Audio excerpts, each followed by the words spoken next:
Hey everyone, welcome back to the channel. I hope you're doing well today.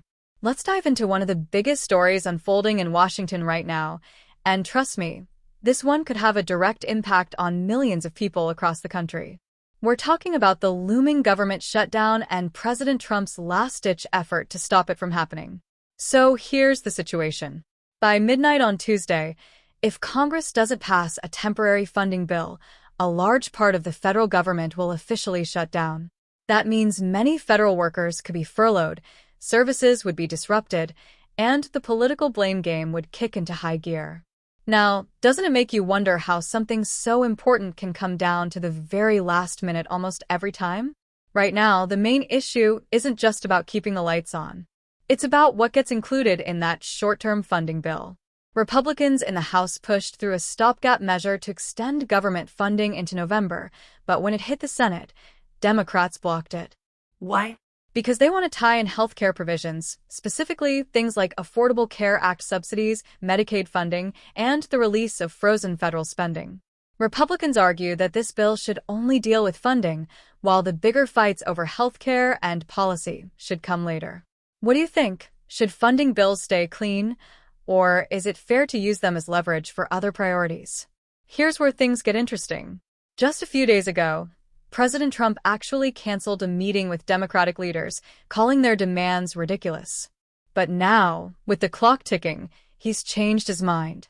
He's hosting a bipartisan meeting at the White House, bringing together House Speaker Mike Johnson, Senate Majority Leader John Thune, Senate Minority Leader Chuck Schumer, and House Minority Leader Hakeem Jeffries. These are the top 4 congressional leaders, and it's basically the last chance for a deal before the shutdown deadline. Both sides are already playing the blame game.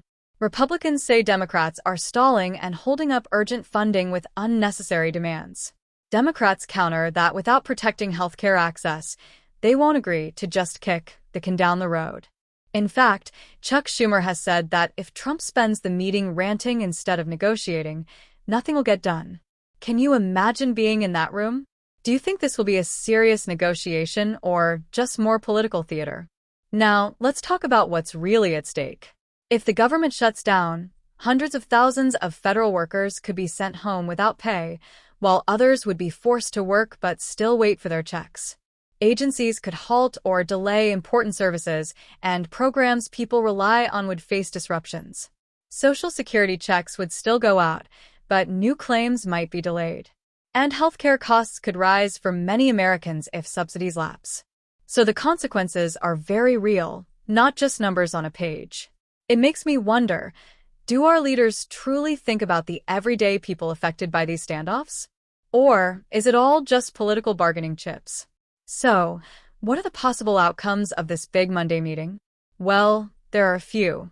1, they could pass a clean funding extension, pushing the real debates to later.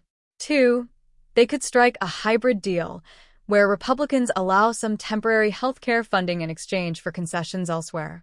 Or 3, they walk out with no deal, and the shutdown begins. Historically, shutdowns don't play well with the public. And with Republicans holding the White House and both chambers of Congress, a lot of the blame could land on them if things collapse. It's worth pointing out that even though Republicans have a majority in the Senate, they still need Democratic votes to hit the 60-vote threshold for most bills. That gives Democrats leverage, and they know it. Which makes me think, in high-stakes negotiations like this, is compromise even possible? Or is it all about who can better handle the blame once the shutdown hits? As the clock ticks down, one thing is clear. This Monday meeting could decide whether the government stays open or shuts its doors. Will the leaders put aside the drama long enough to reach a deal, or are we heading toward another messy shutdown? I'd love to hear your thoughts. Do you think both sides will find common ground, or is a shutdown inevitable at this point? Drop your opinions in the comments, because this one affects everyone. Thanks so much for watching and spending some time with me today.